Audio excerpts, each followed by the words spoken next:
일본은 도쿄올림픽을 통해 독도가 자신들의 영토라고 전 세계에 주장하고 있습니다. 참으로 어이없는 일이 아닐 수 없는데요. 이런 정황만 보더라도 일본은 여전히 한국에 대한 침략 야욕을 꺾지 않았다는 것이 재차 확인됐습니다. 현재 독도는 한일 분쟁의 핵심 이슈로 또다시 떠오르고 있습니다. 이에 따라 현재 한국은 울릉공항을 군사적 가치가 있는 방안을 검토하고 있습니다. 울릉공항이 완료되면 일본은 절대 침몰하지 않는 한국의 불침 항모를 상대해야 하는 상황입니다. 울릉공항은 독도와 매우 인접해 있어 독도 수호에도 큰 몫을 할 수 있으며 급변 사태 시 한국이 일본 본토에 즉각적인 대응을 할 수 있는 유일한 비행장이기 때문입니다. 사건의 시작은 우리 선수들이 도쿄올림픽 선수촌에 내건 현수막에 일본이 시비를 걸면서부터였습니다. 지난 7월 14일 일본은 신에게는 아직 5천만 국민들의 응원과 지지가 있사옵니다라는 문구를 인용한 것에 대한 불만을 제기했습니다. 이는 이순신을 이용한 반일 문구라며 시비를 건 것인데요. 결국 해당 현수막은 우길기와 함께 사용이 금지되는 황당한 일이 있었습니다. 그래서 우리 선수단은 새로운 현수막을 내걸었습니다. 범 내려온다라는 문구와 함께 한반도를 호랑이로 형상화한 현수막이었는데요.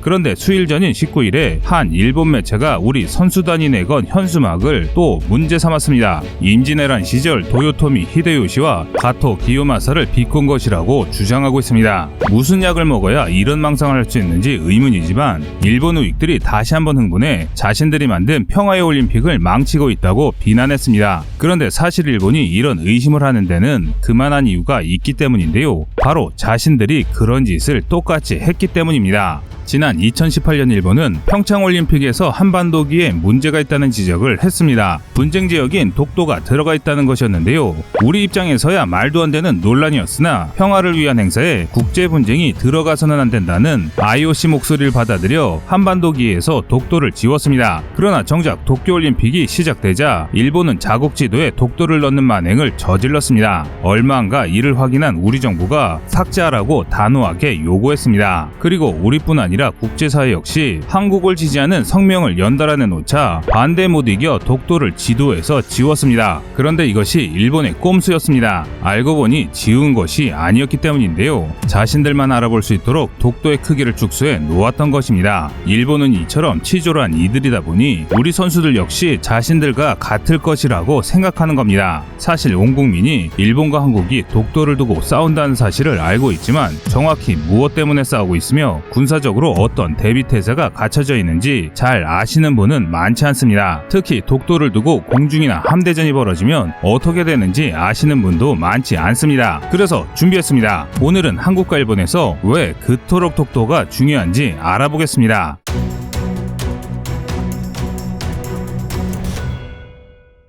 사실 울릉공항은 여러모로 반대가 많았던 공항입니다. 내륙과 동떨어져 있어 공항을 이용할 사람이 적은 울릉도에 무슨 공항이냐는 비판이 쏟아졌습니다. 심지어 공사비도 비쌉니다. 2015년 국토부가 확정한 울릉공항의 예산은 5,800억입니다. 이는 소형 비행장치고는 공사비가 매우 높은 편입니다. 바람이 많고 파도를 막아줄 만이나 공항을 지을 평지가 없어 바다를 매립해 부지를 확보해야 하기 때문인데요. 또 매립 공사를 할 때 필요한 단단한 암석이 부족해 콘크리트 구조물로 공사를 해야 하기까지 합니다. 심지어 이렇게 지어진 공항의 활주로는 길이 1200m, 폭 36m에 불과해 대형 민항기나 F-15K 같은 전폭기에 이착륙이 불가능한 소형 비행장입니다. 하지만 공사는 계속 진행되고 있습니다. 과연 이게 맞는 것일까 하는 생각이 들 수밖에 없습니다. 그런데 옆나라 일본의 시선에서 울릉공항을 보면 이야기가 완전히 달라집니다. 한국이 독도 바로 옆 울릉도에 공항을 건설한다는 소식이 알려지자 일본 우익들이 크게 반발했습니다. 울릉도를 군사기지화해서 독도 지배를 공고히 하기 위한 한국의 야욕이 시작됐다는 것입니다. 엄연한 우리 영토에서 우리가 공항을 짓는 것이고 설령 군대를 배치하더라도 우리의 의지라는 것을 생각할 때 참 황당하기 그지없는 발언입니다. 그런데 일본 우익들이 이런 불안을 가질 만한 이유가 있습니다. 자신들이 바로 그런 야욕을 가지고 일본에서 독도와 가장 가까운 섬인 오키제도에 비행장을 건설했기 때문입니다. 일본은 무려 1965년에 활주로 길이 1200m, 폭 30m의 오키공항을 건설했습니다. 이는 현재 우리 대한민국이 울릉도에 짓고 있는 길이 1200m, 폭 36m의 활주로와 맞먹는 크기인데요. 있는데요. 심지어 그 상태에서 그대로 둔 것도 아닙니다. 이후 1979년에 길이 1500m, 폭 45m로 개선했고 독도 분쟁이 본격화된 뒤인 2006년에는 이 비행장조차 크기가 작다고 폐쇄해버리고 신공항을 열었습니다. 신공항의 크기는 무려 길이 2km, 폭 45m에 달하는데요. 대형 민항기는 물론 거의 모든 군용기를 운영할 수 있습니다. 만약 우리와 분쟁이 발생한다면 오키공항은 순식간에 F-15J와 같은 전투기와 E-2D 가와사키 C2 전략수송기, P-1 초계기 등 각종 지원기가 가득한 불치망모가 될 것입니다. 게다가 유사시 폐쇄한 공항을 정비해 재개장할 수 있다는 것까지 생각하면 일본이 얼마나 치밀하게 독도를 노려왔는지 알 수 있습니다. 이 때문에라도 울릉공항 건설이 반드시 해야만 하는 일이 되는 것입니다. 일본이 이렇게 엄청난 노력을 들여 독도를 노리고 있는데 단지 돈이 조금 더 들고 손님이 적다는 이유로 공항을 건설하지 않아서는 안 됩니다. 그런데 일본은 왜 수천억이 들어가는 비행장까지 지어가며 이토록 독도에 목을 매는 것일까요? 바로 일본에게 독도는 돈이 되기 때문입니다.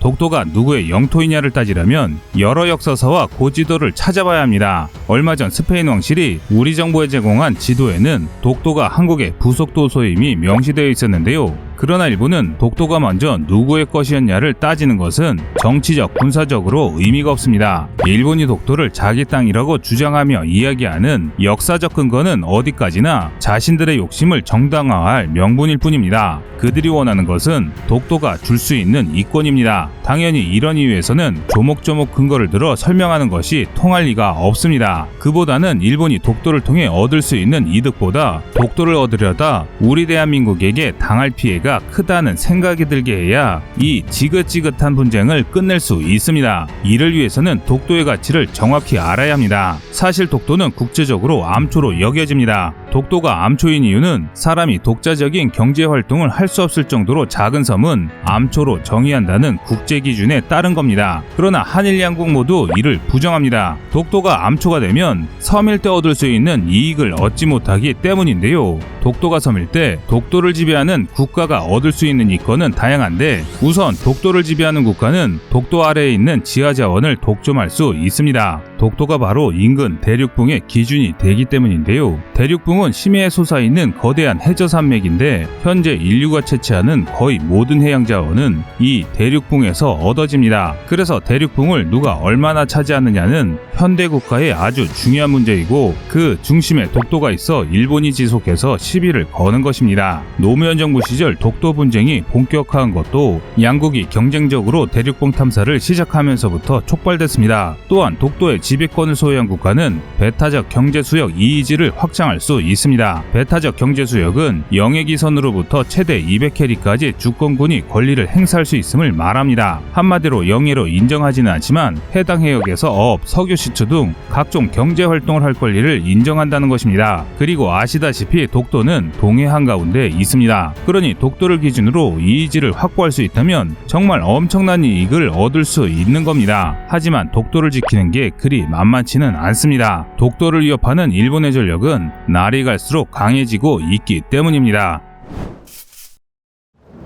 많은 전문가들이 2026년이면 한국이 국방 예산으로 일본을 역전할 것이 확실하다고 말합니다. 실제로 일본은 급격히 팽창하는 대한민국과 중국의 군사력을 감당하지 못하는 모습을 보여주고 있습니다. 육해 공군을 고르게 육성하여 상대를 압도할 희망이 보이지 않으니 공군과 해군에 집중하는 한편 수송기, 초계기, 미사일 등 각종 첨단 무기들을 국산하고 있습니다. 하지만 일본 방산 특유의 성능은 나쁘진 않지만 가격이 너무 나쁜 초고가 무기들 뿐이라 국방 예산의 부담은 오히려 가중되고 있습니다. 예를 들어 일본의 가와사키 C2 수송기는 대당 1,600억 원으로 생산될 예정이었으나 현재 가격이 폭등해 대당 2,300억 원에 이른다는 일본 언론의 폭로가 있었으며 일본의 시쿠식 자주포는 단가를 낮추기 위해 차륜형으로 제작되었음에도 불구하고 대당 단가가 70억 원입니다. 궤도용 장갑 차량에 포를 얹은 K9 자주포가 40억이라는 걸 생각하면 정말 말도 안 되는 일이라 할 수 있는데요.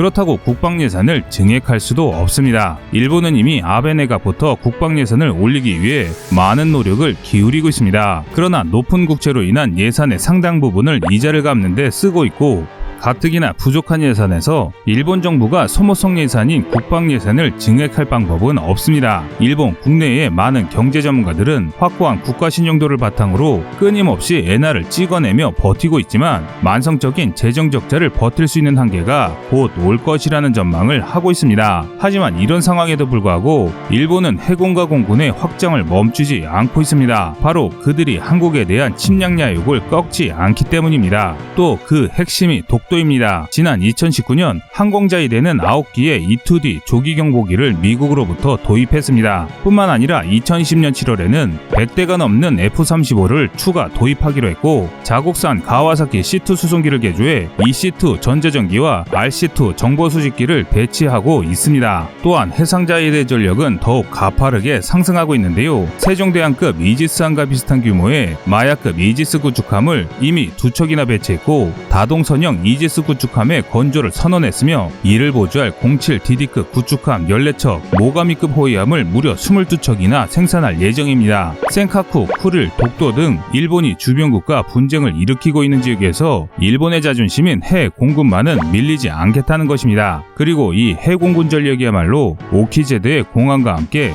우리 독도를 위협할 수 있는 가장 큰 위협인데요. 반면 대한민국이 독도 인근에서 동원할 수 있는 함대는 동해안을 지키는 일함대뿐이기에 일본이 정말 독도를 공격하면 우리는 독도를 지킬 방법이 없었습니다. 하지만 이런 이야기는 지난 이야기가 됐습니다. 울릉공항이 생기면 독도를 위협할 수 있는 자위대에 치명타를 날릴 수 있는 강력한 전력을 확보하게 되는데요. 그 전력은 우리가 전혀 생각하지 못한 이것이 배치되기 때문입니다. 이것은 바로 일본이 놀랄 시청자님의 현명한 의견을 댓글로 남겨주시기 바랍니다. 여러분들의 좋은 의견이 좋은 영상을 만드는데 많은 힘이 됩니다. 이상 꺼리튜브였습니다.